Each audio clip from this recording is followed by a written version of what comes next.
पाकिस्तान में हर तरफ हाहाकार मचा हुआ है। पाकिस्तान में भारतीय सेना का एक्शन और इस एक्शन में लाहौर में एयर डिफेंस सिस्टम पूरी तरह से तबाह हो चुका है।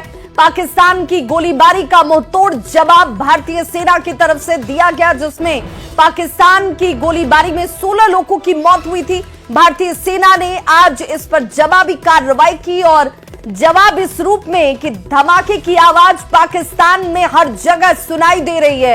एयर डिफेंस सिस्टम पूरी तरह से तबाह हो चुका है। बताया जा रहा है कि ये Chinese air defence system Pakistan की तरफ से इस्तेमाल किया जाता था और सिर्फ इतना ही नहीं, पाकिस्तान 80% हथियार भी जो इस्तेमाल करता है वो भी चाइनीज ही हैं और ऐसे में ये पूरी तरीके से नाकाम साबित हुए हैं। पाकिस्तान इस वक्त बड़ी परेशानियों में साफ तौर पर नजर आता हुआ। एयर डिफेंस सिस्टम जिसके भरोसे पाकिस्तान की सुरक्षा मजबूत होती, वो पूरी तरीके से भारतीय सेना ने तबाह कर दी है। पाकिस्तान के खिलाफ भारतीय सेना का यह बड़ा एक्शन और भारत के 15 जिस तरीके से इस एक्शन को लिया गया, उसके बाद पाकिस्तान के कई शहरों में एक के बाद एक धमाके जो हैं सामने नजर आ रहे हैं।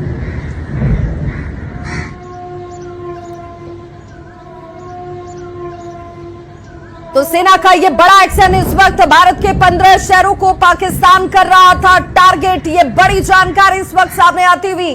भारत के 15 शहर पाकिस्तान के निशाने पर थे, जिसे पाकिस्तान टारगेट कर रहा था। लेकिन खबर यह भी बड़ी है कि भारतीय सेना ने पाकिस्तान के एयर डिफेंस सिस्टम को तबाह कर दिया है। भारत के 15 शहरों को पाकिस्तान कहीं ना कहीं टारगेट पर लेकर चल रहा था, जहां पर वो निशाना साध सकता था। ये बड़ी जानकारी सामने आती हुई। हालांकि ये शहर कौन कौन से हैं इसकी जानकारी इस वक्त सामने नहीं है, लेकिन ये खबर जरूर इस वक्त सामने आती हुई कि पाकिस्तान जो है वो अपनी नापाक हरकतों से बाज आने को तैयार ही नहीं है। भारत ये बार बार कह चुका है कि उसका निशाना सिर्फ आतंक और आतंक के ठिकाने हैं जिस पर वो एक्शन ले रहा है। कहीं पर भी किसी नागरिक को नुकसान पहुंचाने की मंशा भारत की कभी नहीं रही। एक पड़ोसी को पड़ोसी की तरह भारत ने हमेशा से देखा, लेकिन यहां पाकिस्तान किस तरीके से नापाक हरकतों को अंजाम दे रहा है, उसके बाद ही इस वक्त भी देखिए 15 शहर, और ये 15 शहर भारत के कौन से हैं जरा वो भी जानते चलिए। जो शहरों को पाकिस्तान टारगेट पर ले रहा था, पठानकोट, चंडीगढ़, ये वो शहर। और देखिए जिन शहरों के नाम हम आपको बता रहे हैं, गुजरात के भुज में भी पाकिस्तान जो है वो टारगेट कर रहा था। बीती रात S-400 का इस्तेमाल भी भारत ने किया है। S-400 से भारत ने पाकिस्तान को करारा जवाब दिया है। लेकिन जिन 15 शहरों की हम बात कर रहे हैं, भारतीय 15 शहरों की पाक जो टारगेट कर रहा था, उसमें ये वो शहर है देखिए, अवंतीपुरा, श्रीनगर, जम्मू, पठानकोट, अमृतसर, कपूरथला, जालंधर, लुधियाना, आदमपुर, भटिंडा, चंडीगढ़, नलफलौदी, उत्तरलाई और भुज सहित उत्तरी और पश्चिमी भारत के कई सैन्य ठिकानों को निशाना बनाने का प्रयास किया गया है। हालांकि भारतीय सेना ने इसे नाकाम कर दिया। मुंहतोड़ जवाब जो है एक के बाद एक भारतीय सेना की तरफ से पाकिस्तान को दिया जाता हुआ। लेकिन देखिए नापाक हरकतों से बाज नहीं आ रहा पाकिस्तान। और भारत के जो ऐसे 15 शहर हैं जिन्हें टारगेट करने की कोशिश पाकिस्तान की तरफ से की जा रही थी, कोशिश की, उसमें कश्मीर की कुछ लोकेशंस भी लिखी गई हैं और खासतौर से western India including Awantipora, Srinagar, Jammu, Pathankot, Amritsar, Kapurthala, Jalandhar, Ludhiana और आदमपुर और बठिंडा, चंडीगढ़, नाल और भी काफ़ी एरियाज हैं। और पाकिस्तान ने कोशिश की थी लेकिन उसको विफल कर दिया गया है। और आज सुबह जब भारत की तरफ से आर्म फोर्सेस की तरफ से टारगेट किया गया, तो पाकिस्तान का एयर डिफेंस राडार जो है उसको टारगेट किया गया और कई और लोकेशंस पे उनके एयर डिफेंस सिस्टम को या एयर डिफेंस राडार्स को निशाना बनाया आपको गया। मैं रोकना चाहूंगा, स्क्रीन पर व्यूअर्स हमारे जो तस्वीरें देख रहे हैं, ये नई तस्वीरें हैं। ये तस्वीरें हैं एयर डिफेंस। तो पाकिस्तान की गोलीबारी का देखिए मुंहतोड़ जवाब कैसे दिया गया। पाकिस्तान ने भारत के ऐसे 15 शहरों को अपने टारगेट पर सेट किया हुआ था जहां पर उसकी तरफ से हमले किए जा सकते थे, लेकिन इसे नाकाम कर दिया भारतीय फौज ने। अवंतीपुरा। अब एक एक करके जरा वो शहर के नाम भी जानते चलिए, जहां पर अवंतीपुरा, श्रीनगर, जम्मू, पठानकोट, और ये वो सेंसिटिव प्लेसेस है जिसे भारत बखूबी समझ भी रहा था, इसीलिए तमाम तैयारियां इन जगहों पर पहले से की गई थी। आपने देखा होगा कि मॉक ड्रिल का जो आयोजन हुआ वहां पर, ये वो तमाम शहर है जहां पर इसे लोगों को सजग करने के लिए पूरे अंजाम तक पहुंचाया गया। पाकिस्तानी हमलों के निशाने पर भारत के ये 15 शहर, जिसमें अमृतसर, कपूरथला, जालंधर, लुधियाना, आदमपुर, बठिंडा, चंडीगढ़, नल, फलौदी, उत्तरलाई और भुज, गुजरात का भुज सहित उत्तरी और पश्चिमी भारत में कई सैन्य ठिकाने जो हैं वो पाकिस्तान के रडार पर थे, वो निशाने पर थे। लेकिन भारतीय फौज ने किस तरीके से S-400 सुदर्शन चक्र से इसे पूरी तरीके से नाकाम कर दिया। रात के अंधेरे में ही देखिए कैसे ये निशाने को सीधे तौर पर भारतीय फौज की तरफ से साधा गया और पूरा एयर डिफेंस सिस्टम जो है पाक का वो तबाह कर दिया गया है पाकिस्तान ने। और पाकिस्तानी हमलों को S-400 से भारत। और हमारे साथ रक्षा विशेषज्ञ टीपी त्यागी हमारे साथ जुड़ चुके हैं। सर, बहुत बहुत स्वागत है आपका। भारतीय फौज ने जिस तरीके से एयर डिफेंस सिस्टम को तबाह किया है, इससे ये बात तो जाहिर हो गई कि ये समझकर डिफेंस चल रहा था कि कहीं ना कहीं भारतीय शहरों को निशाना बनाने की योजना पाकिस्तान की है। देखिए, पाकिस्तान को तो हमने कह दिया था कि अगर तुम एस्केलेट नहीं करोगे तो ठीक है, लेकिन वो उकसावे की कार्रवाई करता रहा। सीज फायर का उल्लंघन वो पहले भी करता रहा है, लेकिन वो SLR राइफल से या लाइट मशीन गन से होता था।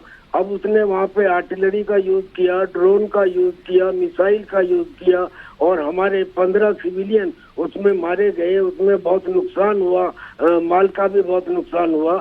हालांकि अब उसका मुंह तोड़ जवाब दिया जा रहा है, हमारी हेवी आर्टिलरी वहाँ पहुँच गई है। पर अब काउंटर करने के लिए हिंदुस्तान ने उसका जो वो HQ-9 डिफेंस सिस्टम है, जो उससे चाइना से मिला है, जो एक किस्म से कबाड़ है, कई बार फेल हो चुका है, चाइना ही उसको इस्तेमाल नहीं करता। उसकी रेंज कुल मिला के 250 किलोमीटर है और ज्यादा से ज्यादा 10 टारगेट को वो डिटेक्ट कर सकता है। बिल्कुल, और चाइनीज कैसे बाल यहाँ फुस हो गया, उनका ये एयर डिफेंस पूरी तरीके से खत्म हो गया, जिसके भरोसे पाकिस्तान कहीं ना कहीं आंखें तरेरने की कोशिश कर रहा था, वो तो सबके सामने आ चुका है। हमारे साथ बने रहिए टीपी त्यागी जी। हमारे साथ इस वक्त प्रफुल्ल बख्शी भी जुड़ चुके हैं, विंग कमांडर हैं। सर, मैं आपसे समझना चाहूंगी कि ये एयर डिफेंस सिस्टम किसी भी देश के लिए सबसे मजबूत कड़ी होती है सुरक्षा के लिहाज से, ये काम कैसे करता है और कैसे भारतीय फौज ने इनकी इस नापाक हरकत को मुंह तोड़ जवाब दिया है? देखिए जी, सबसे पहली बात है अपने माइंड को क्लैरिफाई कर दीजिए। आप पूरे पाकिस्तान का एयर डिफेंस सिस्टम नहीं नष्ट हुआ, एक रीजन के एयर डिफेंस को आपने न्यूट्रलाइज किया है। ये जो है एयर डिफेंस सिस्टम के अंदर में आपको हवाई हमले से जो कार्रवाई होती है दुश्मन की, उसको नाकाम करने के लिए आपके पास रडार होते हैं और रडार उनको पिकअप करते हैं और फिर आपके पास में connected weapon system, missile system, anti aircraft gun system होते हैं जो उन पे हमला करते हैं। तो वो एयर डिफेंस सिस्टम बनता है पूरा का पूरा। और वो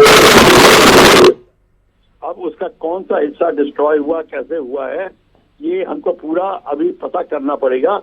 सिर्फ ये कहना कि पाकिस्तान का एयर डिफेंस सिस्टम पूरा तबाह कर दिया गया है, ये एक किस्म से थोड़ा सा मुश्किल समझना है इसको। एक रीजन के एयर डिफेंस सिस्टम को रावलपिंडी के एरिया के करना, कराची के एरिया को कराए, किस जगह को कराए, हमें ये देखना पड़ेगा। बिल्कुल, चूंकि ये बताया जा रहा है कि लाहौर का ये एयर डिफेंस सिस्टम था जिसे एक तरीके से न्यूट्रलाइज कर दिया गया, खत्म कर दिया गया है। लेकिन सर, मैं आपसे समझना चाहूंगी कि कितनी मारक क्षमता, चूंकि हम कहते हैं कि एक डिस्टेंस तक कोई भी रडार जो है काम करता है, तो ये कहां तक भारतीय क्षेत्र तक पहुंच सकता था, इसकी कोई जानकारी? देखिए, ऐसा है, रडार की कैपेबिलिटी होती है जब हाइट पे उसका 300, 350, 400 किलोमीटर तक भी पकड़ सकता है, बट एज ए रडार नीचे आता है उसके लोब्स जो होते हैं वो फिर एक लेवल के नीचे नहीं आ सकते। तो जो उस रडार लोब के नीचे दुश्मन फ्लाई करके आएगा वो निकल जाएगा। तो बहुत लो लेवल पे उसकी मारक जो रेंज होती है बहुत कम हो जाती है, हाई लेवल पे रेंज ज्यादा रहती है।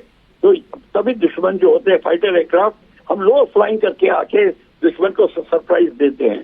तो ये है। और ये बता दूं कि ये जो रडार के जो कमांडर्स होते हैं, सेक्टर कमांडर, वो अपने वेपन्स उनके पास में होते हैं। वेपन जिनके यूनिट्स के जो मिसाइल यूनिट होगी या जो भी होगी, उनके कमांडर्स के साथ में उनका तालमेल रहता है, इनका कनेक्टिविटी रहती है, और वो फिर मिसाइल्स वो इंफॉर्मेशन के तहत अटैक करते हैं। तो आपका अगर रडार खत्म हो जाएगा और रडार की क्षमता नहीं रहेगी, चाहे इंडिविजुअल रडार हो चाहे सेंट्रलाइज रडार हो, फिर आपका आना जाना बेधड़क हो जाएगा। तो ये मैं बता रहा हूँ, ये लाहौर के हमने को नेस्तनाबूद किया है, चाहे ड्रोन के अटैक से किया या मिसाइल के, ये बहुत अच्छा किया है।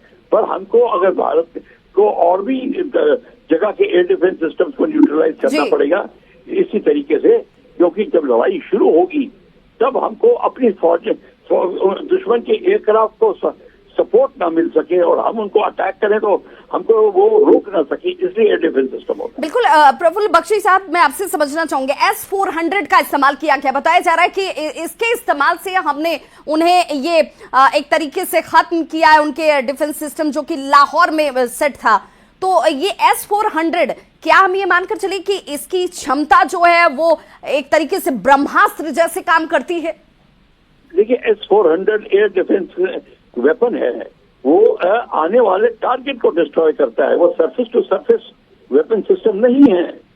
हमने जो डिस्ट्रॉय जरूर किया होगा किसी और मिसाइल के द्वारा। S-400 is air defence system, वो खुद एयर डिफेंस सिस्टम है। मतलब वो आने वाली मिसाइल को, आने वाले एयरक्राफ्ट को नेस्तनाबूद करता है। यानी बख्शी साहब, ये अगर S-400 का इस्तेमाल किया गया तो सामने से पाकिस्तान की तरफ से जरूर यहाँ पर मिसाइल का इस्तेमाल किया गया होगा, जिसे न्यूट्रलाइज किया गया S-400 से।